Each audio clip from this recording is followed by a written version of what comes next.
Hey guys, welcome to my channel. My name is Leanne if you are new here, and I just wanted to give a quick intro to this video because I kind of just started out with recording the first dinner. That's kind of what happens on a lot of times while I'm cooking. I'm not doing any talking because my husband's with me and we're just chatting. So anyways, also there's a dishwasher going in the background, so if you hear that, that's what that is.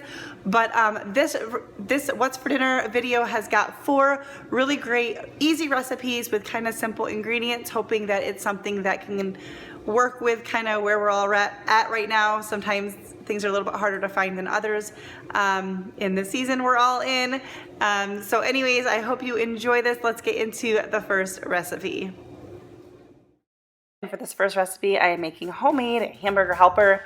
So I started off with a pound of ground beef and 1 small onion that was chopped, and I cooked that until the meat was cooked, drained the fat, and now I'm just adding in some paprika, dried parsley, garlic powder, and cayenne pepper.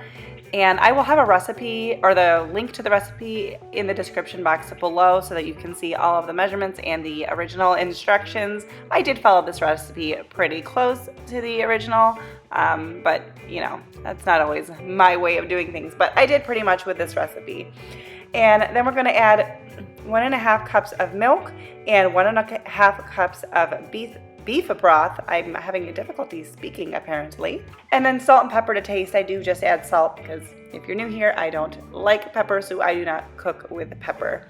I thought this recipe would be really good because it's pretty basic ingredients, and I feel like I know that there's a lot of things that are hard to come by in the grocery store, but this includes things that I think would be fairly easy to find, hopefully. So now I'm just adding in 2 cups of pasta. We use a brown rice pasta from Trader Joe's, but you could use regular.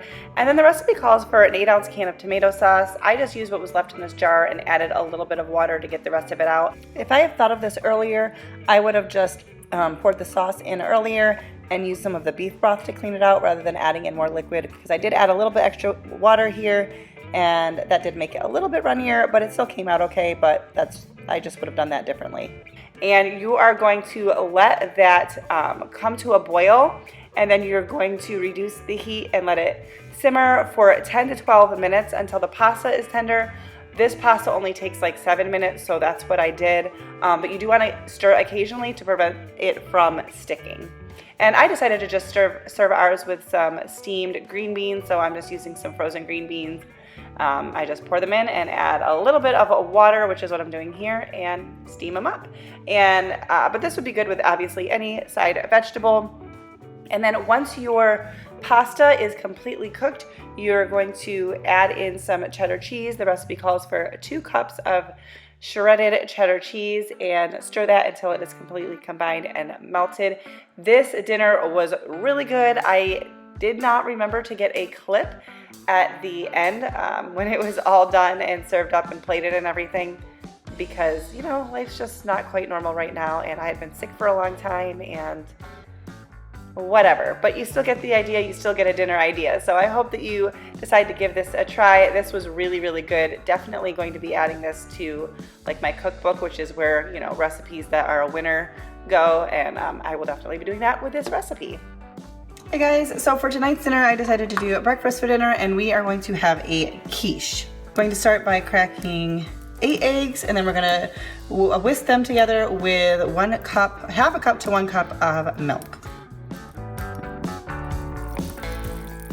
The recipe calls for 2 cups of shredded cheese and a pound of cooked sausage. I'm using bacon instead, but this is only about 12 ounces, so I'm gonna also chop up some ham that we have on hand too. We use this for like sandwiches, but we also use it for this kind of stuff as well.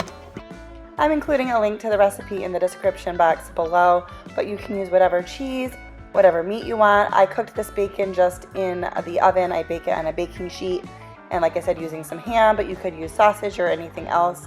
And then you can also add some veggies. Broccoli or spinach would be really good.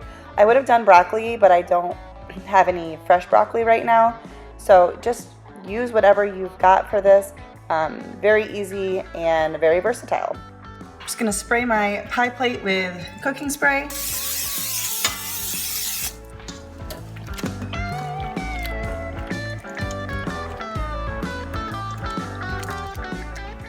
And we're just going to pop this in the oven at 350 for about 40 minutes.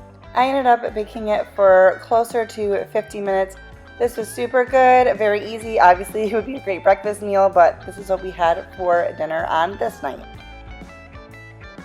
So for the next night's dinner, we are having mashed potatoes, green beans, and pork chops. So I am starting out by getting the mashed potatoes going, peeling and dicing up the potatoes, and I'm gonna just share with you what I put in my mashed potatoes, although I will admit it varies each time, but I specifically did these ones to go along with the pork chops that I'm making. I also want to take this time to just say that if you like this video, please give it a thumbs up. That's a very simple thing to do that really helps YouTubers out, and I haven't been asking that lately, but it really would help and go a long way for me. So for the pork chops, I am simply covering them in ranch seasoning. Very simple, but guys, this was a flavor-filled dinner. I have my homemade ranch seasoning that I'm using here, so I will write that out in the description box below for you. I've shared it many times. I love, love, love this. I feel like it's got such a rich flavor. So I am just putting a good amount of it on one side of the pork chops, and then we're gonna flip them over and do the same on the other side.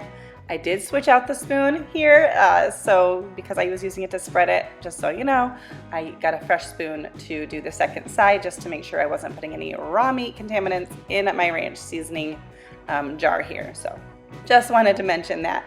So I put, like I said, a good amount of this just because I wanted a good flavor, but this is the only thing I did to them. And then you're gonna just bake them until they are completely cooked through, which is going to vary based on the size of your pork chop.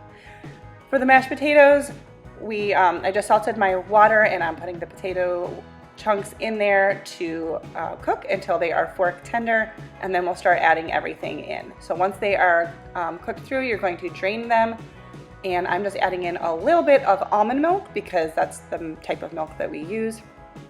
If you want your potatoes super creamy, you might want to use a mixer, but I just use a smasher because I don't mind them chunky. And I'm just putting a couple scoops of sour cream in there. You can also do cream cheese. I've done that as well, but I'm just using sour cream this time. And then I decided to put some of my ranch seasoning in this as well to kind of go with the pork chops. And this came out so, so good. Very flavorful.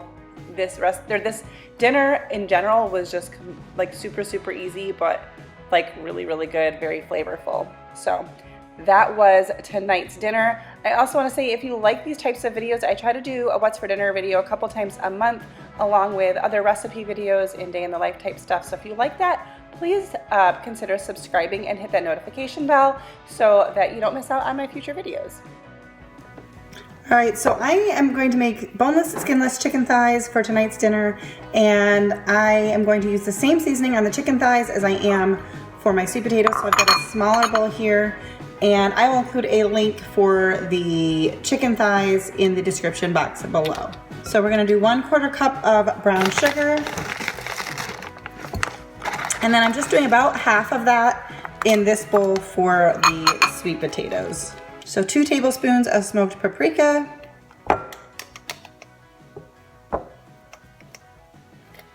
oh, and then 1 in this one, 1 teaspoon of chili powder, and about half.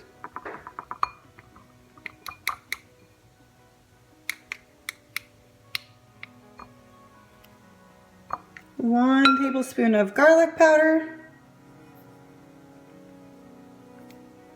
All right, and about half. 1 tablespoon of onion powder. And the recipe calls for dried thyme, which I don't have, so I'm just gonna skip that. And then 1 teaspoon of, it says kosher salt, but I just have my pink Himalayan salt.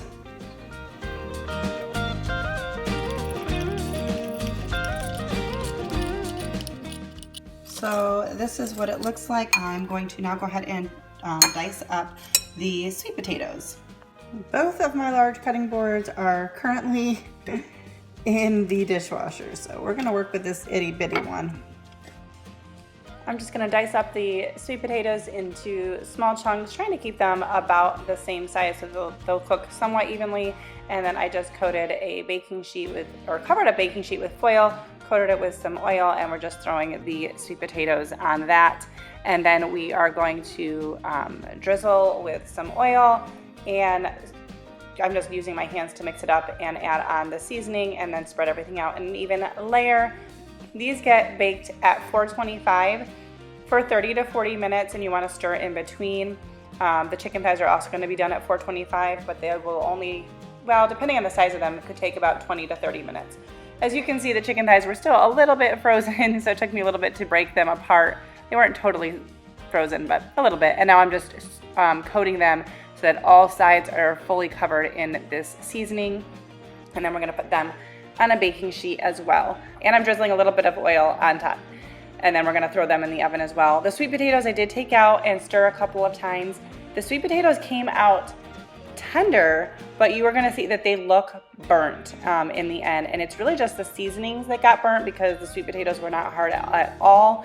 So I'm thinking maybe I would mix the seasonings on them in a different bowl and not on the pan. That way any excess seasoning wouldn't be just like piled, because I think it's the excess seasoning that was left on the pan that caused that. So that was the only downside to this meal. This chicken was so good. My husband loved this, and I was excited because I don't always like chicken thighs, and these came out great. If you like this video, don't forget to give it a thumbs up and subscribe so you don't miss my future videos.